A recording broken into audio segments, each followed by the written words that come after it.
है गाइस, आज constitution day है और कॉन्स्टिट्यूशन लिखने के लिए हमको लगे थे 2 साल और 11 महीने और 18 दिन। इतना टाइम लगा था हमारे कॉन्स्टिट्यूशन को लिखने में। तो आप सभी को कॉन्स्टिट्यूशन डे की हार्दिक शुभकामना है।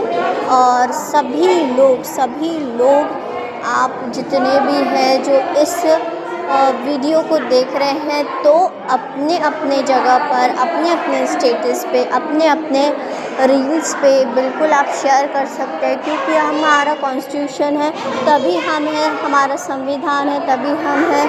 हमको जो भी आज़ादी मिली हमारे डॉक्टर भीमराव साहब अम्बेडकर की वजह से मिले। इसलिए हम सभी चाहेंगे कि हमारा कॉन्स्टिट्यूशन हमेशा आबाद रहे और हमेशा आज़ाद रहे और हम भी हमेशा आज़ाद रहे। Okay, bye bye.